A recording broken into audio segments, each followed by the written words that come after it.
Soalnya bapak dulu, almarhum bapak itu kebanyakan itu kalau masalah agama itu dia mendukung agama Islam memang. Nah, sampai saya itu masih kecilnya itu pernah dikasih tahu, nanti nak kamu kalau udah dewasa tolonglah cari agama Islam, kamu nikah sama orang Islam biar kamu masuk Islam. Itu pesan amanah bapak dulu. Alhamdulillah ala ni'matil iman, alhamdulillah ala ni'matil Islam. Assalamualaikum warahmatullahi wabarakatuh. Ini saya mau memperkenalkan diri saya. Saya Suprayanta, kelahiran Sungai Jawi, tanggal 27 Februari 1989. Jadi begini, saya tadinya berasal dari lingkungan ataupun agama Kristiani. Dari kecil hingga sampai saya mengerti sedikit-sedikit masalah agama. Terus sekitar berumur 10 tahun, pada waktu itu saya sempat juga tinggal di lingkungan Islam. Jadi saya punya bapak angkat orang Islam juga di daerah Sukolanting HKU, Kecamatan Sungai Raya, Kabupaten Kuburaya. Jadi begini, selama saya tinggal di tempat beliau, saya sudah mempelajari masalah agama, ya terutama ajaran agama Islam. Dari mengaji, saya sempat juga pelajari sampai cara aturan segi makanan maupun apa yang harus dijalani agama Islam. Terus lama-kelamaan waktu itu saya sudah menginjak dewasa hingga sampai saya mau mencari jodoh. Ya mungkin sudah takdir saya mendapatkan hidayah dari Allah. Maka dari itu saya menikahlah dengan seorang perempuan, ya berstatus, ya sebenarnya sih kalau dipikir-pikir tidak enak juga ya kalau masalah suku. Perbedaannya terlalu banyak itu.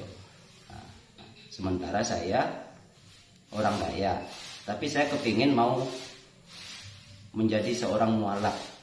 Saya ingin menjalankan ibadah yang yakin dan sungguh-sungguh tanpa persyaratan apapun. Itu dalam pikiran saya. Ya maka dari itu tercapailah niat saya sampai akhirnya kami membina rumah tangga.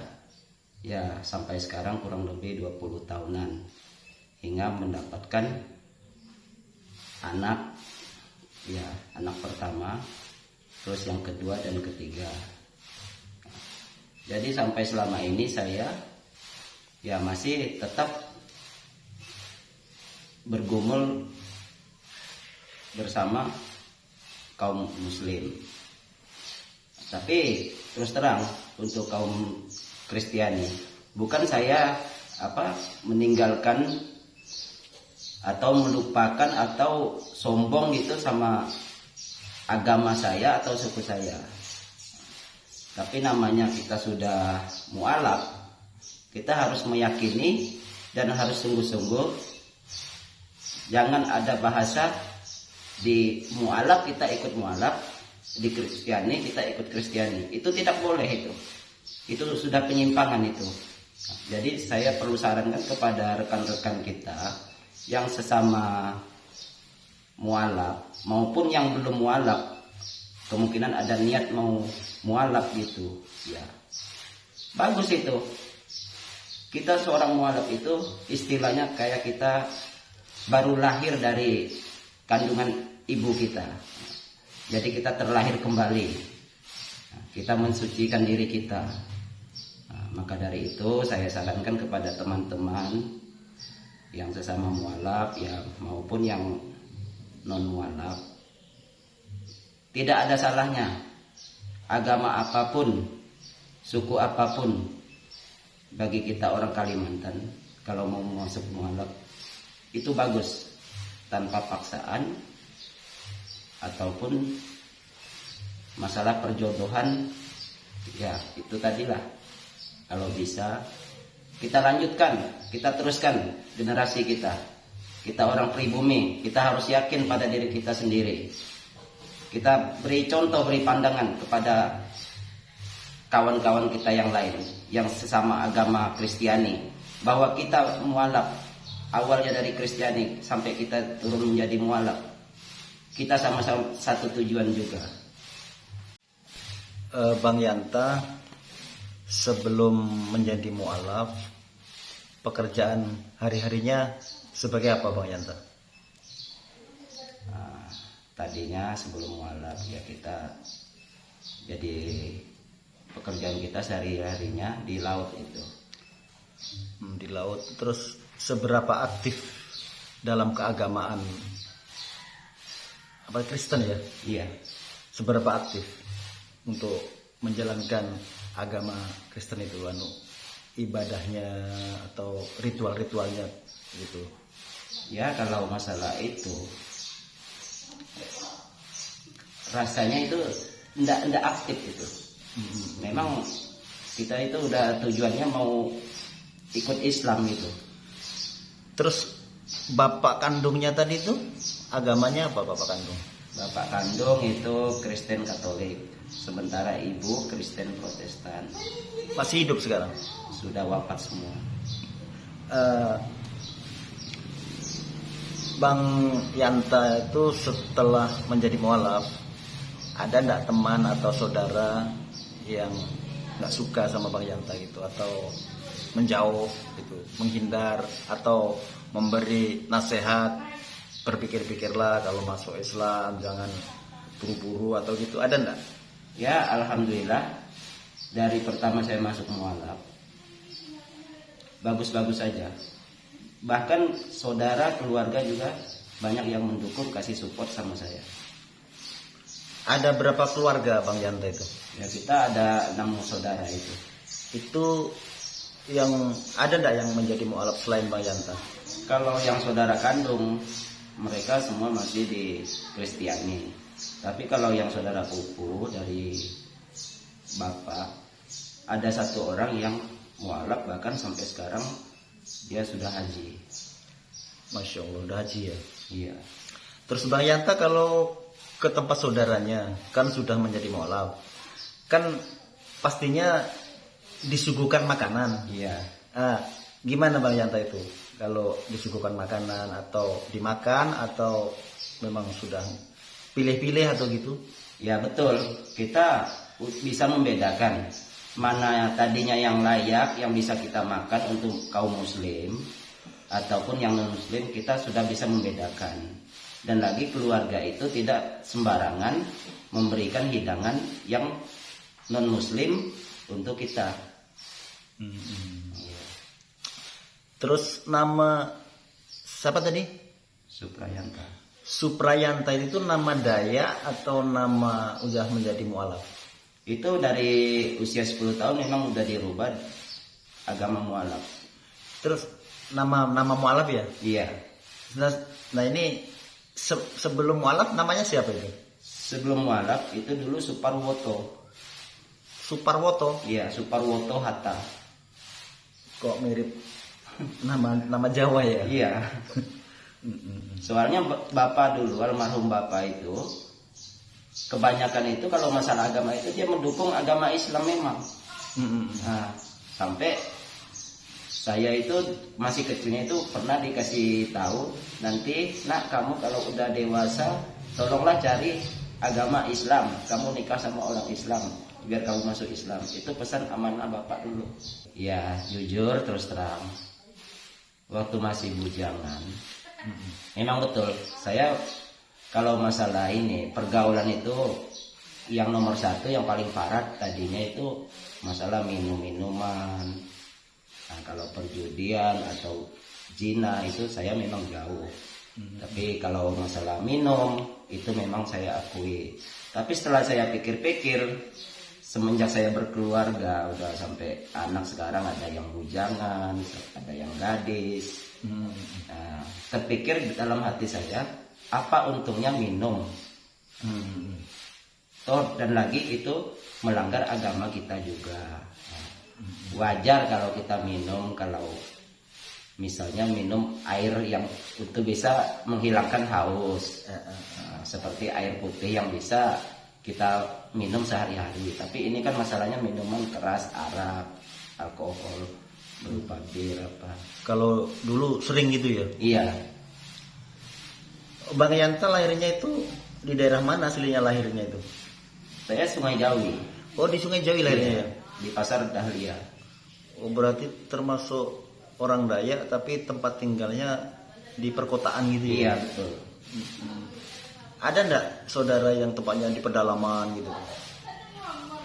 Kalau sekarang ini sih, kalau masalahnya sekarang ini kan kita punya daerah sudah maju kan.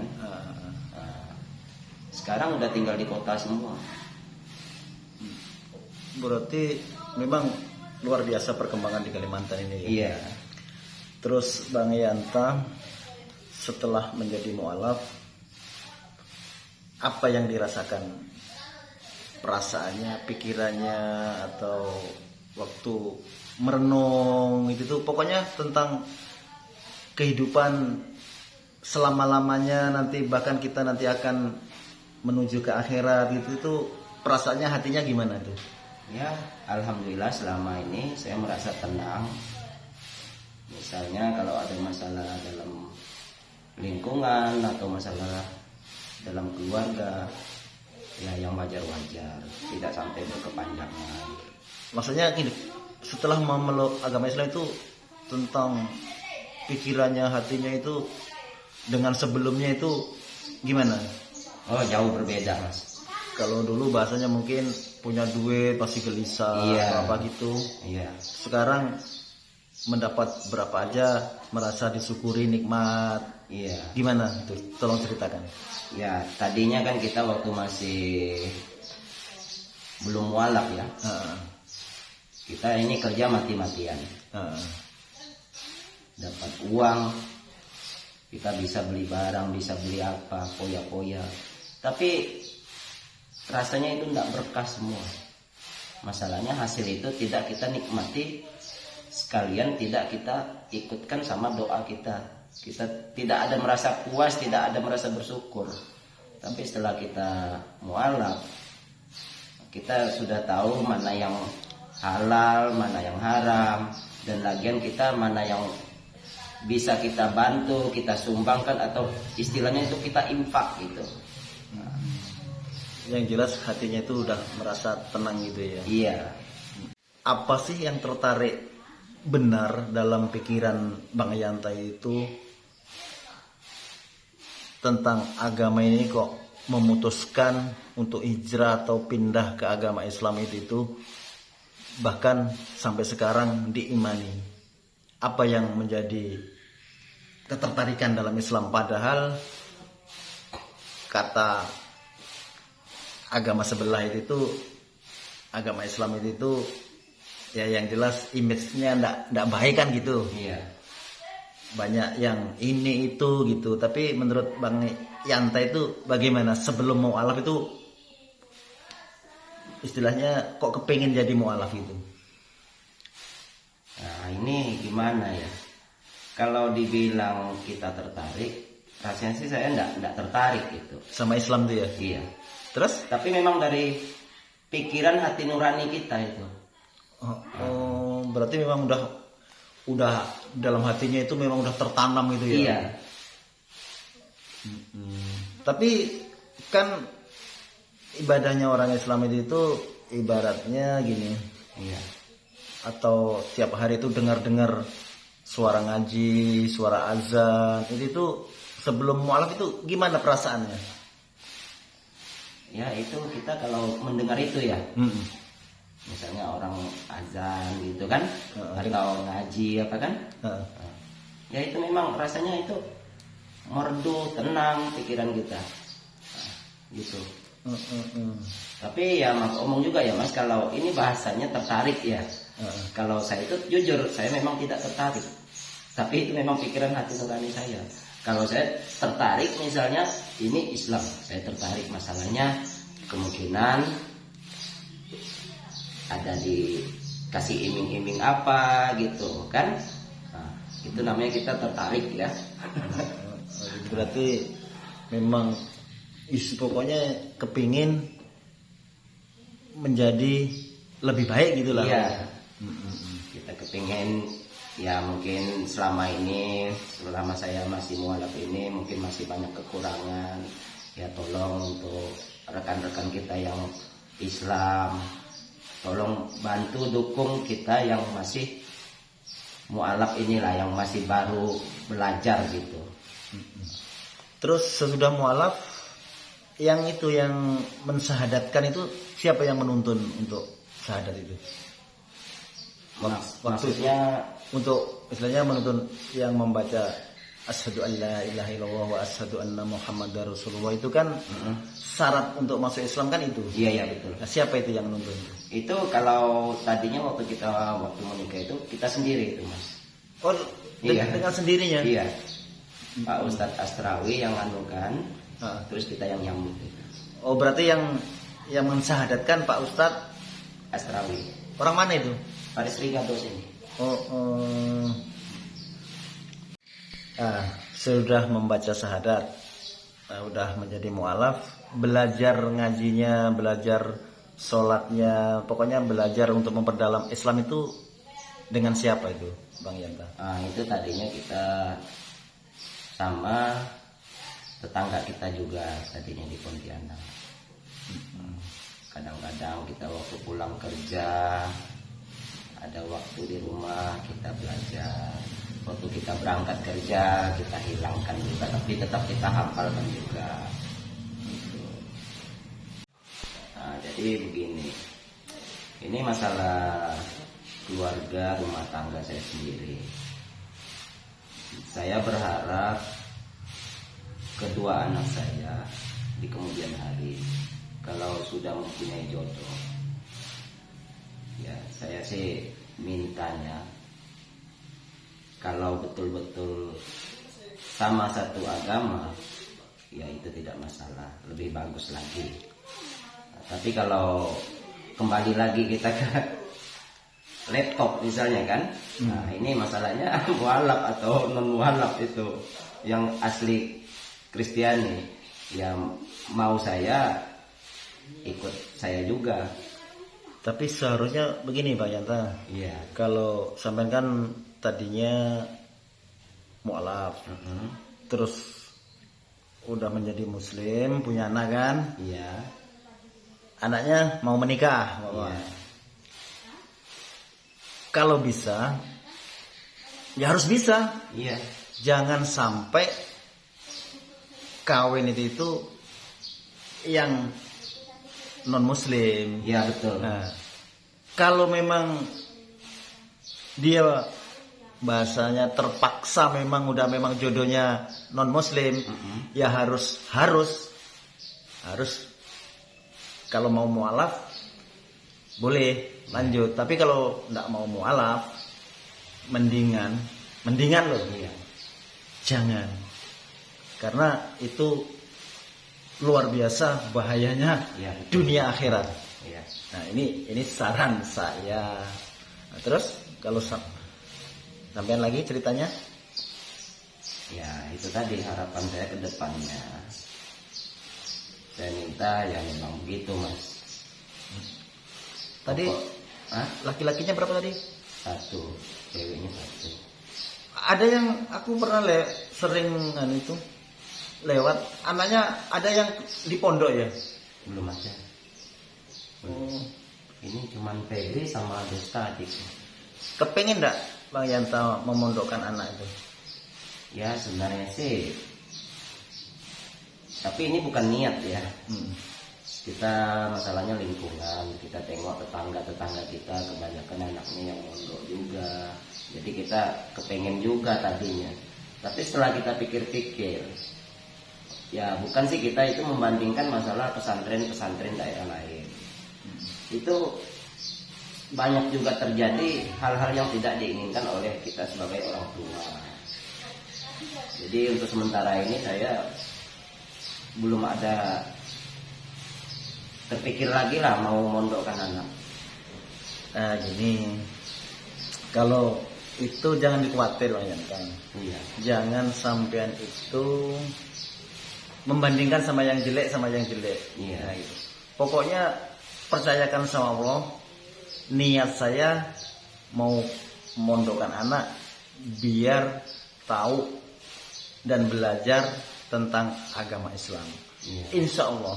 Tapi kalau sampean membandingkan ini, membandingkan itu nanti akan akan tidak terlaksana. Dan mungkin nanti akan menyesal karena apa? Sampean mempunyai pewaris, mempunyai keturunan tidak tahu agama. Tahu tapi cuma kulit-kulitnya saja. Makanya mumpung sampean itu masih muda, masih dikasih umur, kasih kesempatan, jangan sampai hendak menyekolahkan anak ke jurusan agama atau mondok.